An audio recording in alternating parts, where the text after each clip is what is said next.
Daddy Squared. Gay Dad Saved the World. A daily dose of gay dads on the front lines of the global pandemic. With Alex McGann and Jan Dick.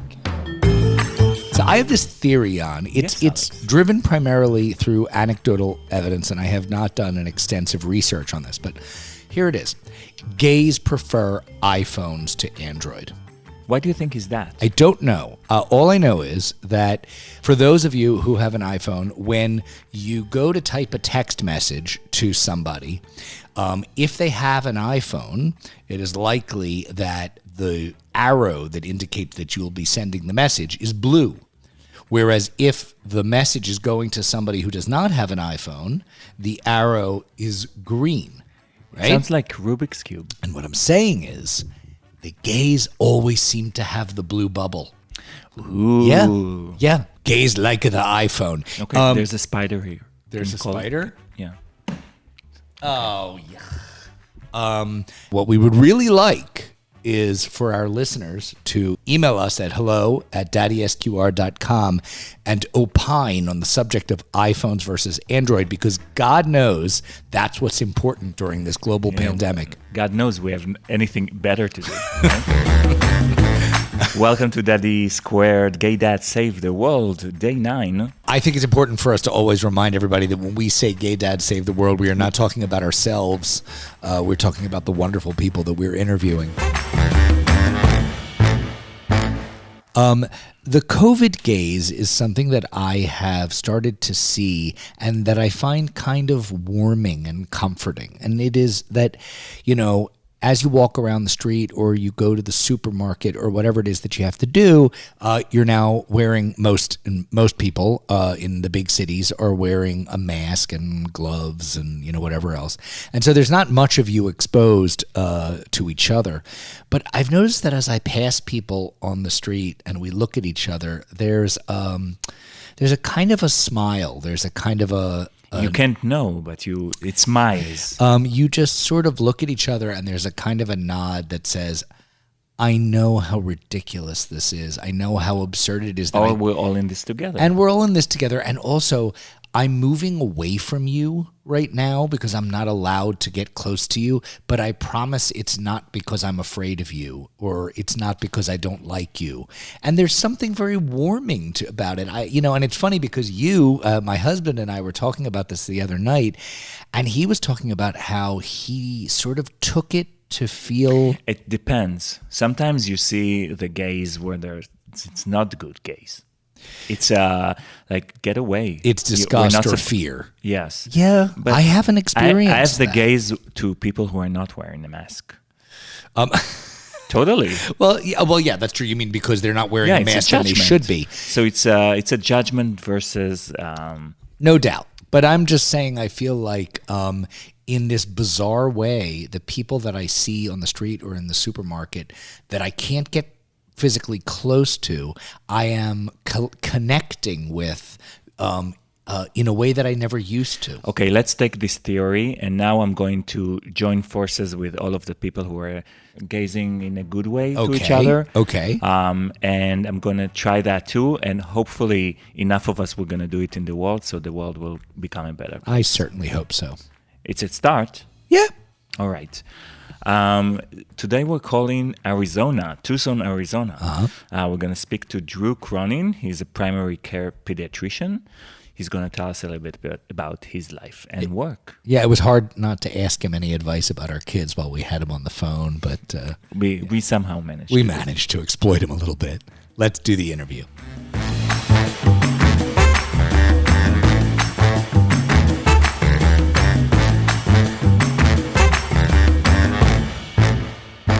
Hi, Drew. Hello. Hi.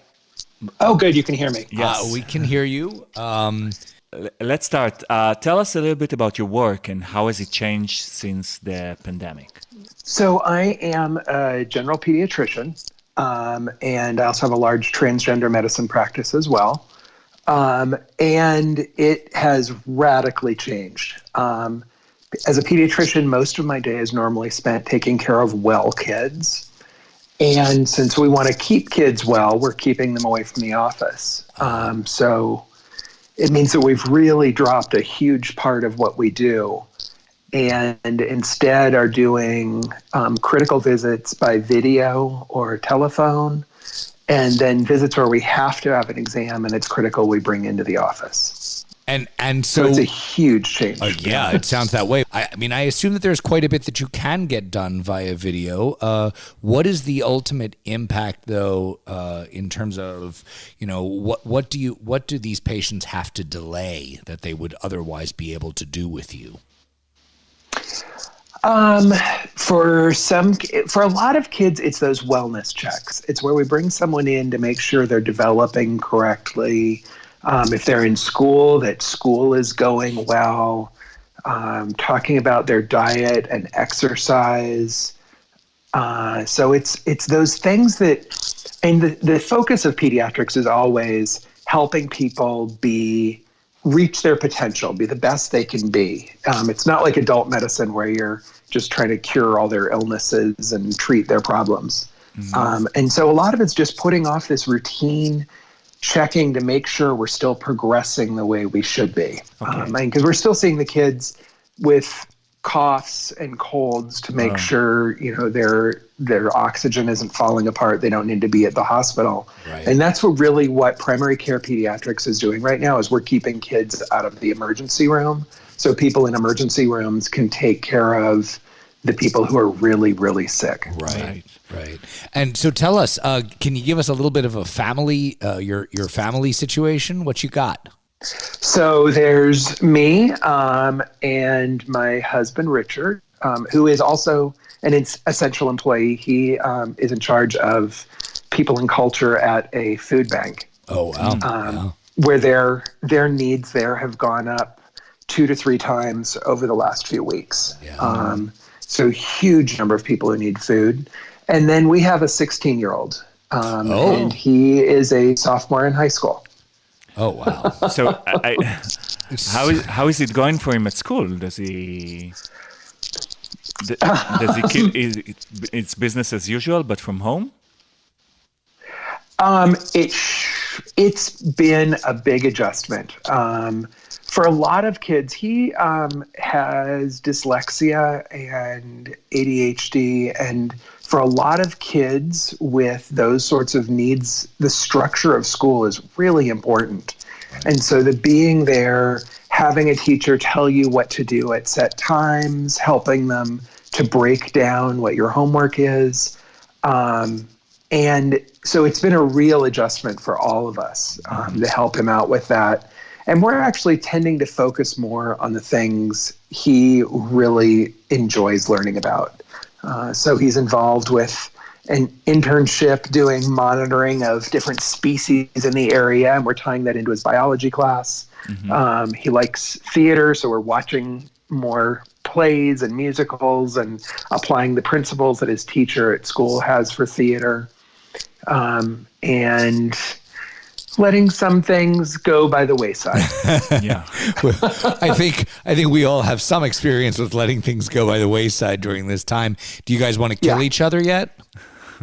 Not most days and most times. So wait a second. So did you have him since birth? No. I actually adopted my son from Russia when he was 2.5. Okay. Did it by myself because I was single at the time. Yeah. But also because in Russia, we wanted to go back and do it again. But in Russia, the U.S. cut off our relations for adoption there. Right. But also you can't adopt if there's another person of the same sex living in the house. Right. But you could adopt because you were single, as a single dad. Yes. Right. Yeah, it's crazy. You can adopt as a single man, but if you're a man with a support system, you weren't allowed to. Yeah, well, that makes lots and lots of sense. For Russia, it makes a lot. So crazy. Tell me, a question. I have a question. We have 2 4-year-olds, and it's really the toddler time. Since they started talking and they basically haven't stopped demanding stuff from us, I'm pretty sure this is like the most difficult time of a kid's life. But from what I hear, teenagers are much more difficult. What, in your experience, what is more difficult? I should probably just lie to you and say, yes, this is the worst it is. It's going to get better every day from now on. Don't lie.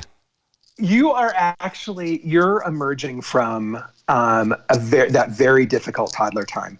From about 4 until they're tweens, there's a lot of good stuff that happens in there. They still believe you. They want to please you. They are learning new stuff constantly, and it's really exciting. And a teenager is basically the same as a 2 or 3 year old.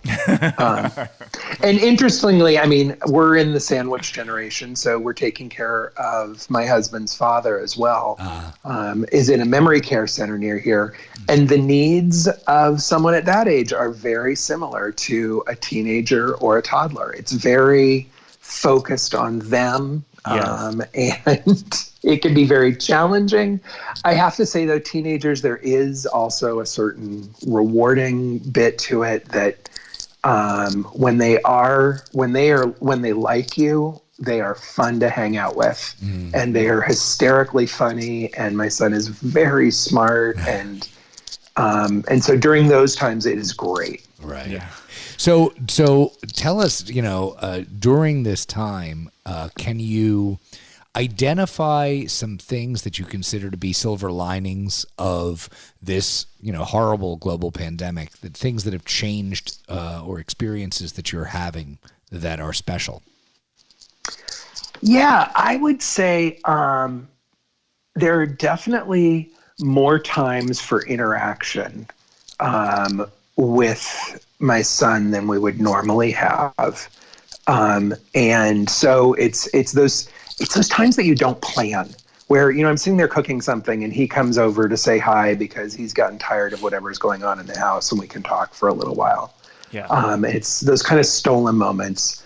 And for my husband and I, there's definitely the feeling of we're on a team, we're working together, that really comes into focus in moments like this. That there is no one I would rather be in a pandemic with than him, because I 100% can trust him.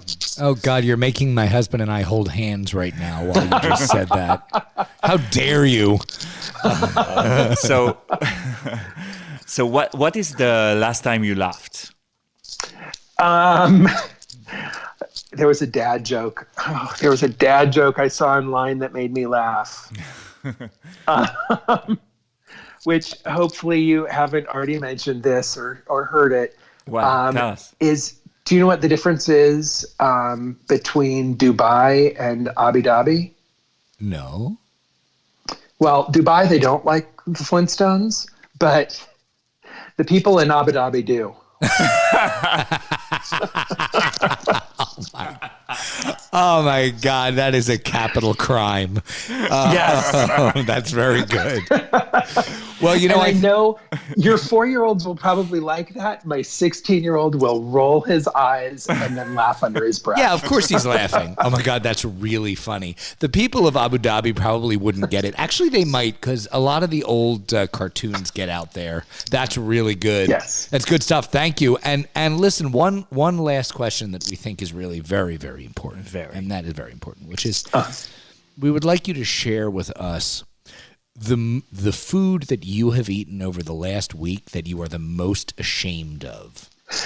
Well, I had seen a meme that was describing different types of moms, and one of them was one who claimed to be eating healthy but was stopping at Dairy Queen on the way home every day. And I am that parent. I have stopped at Dairy Queen so often, and the Snickerdoodle Blizzard that I rolled my eyes at a month ago is now on my top 10 list. Oh my God. It's amazing. I mean, it's like 3,000 calories in a cup, and it's amazing. Doesn't it come? It comes with a defibrillator, doesn't it? Pretty sure. The saddest part is I know which Dairy Queen's in town it's larger and which ones it's smaller and where I can get the best for my money. That's excellent. This is the most important and informative information that you've provided.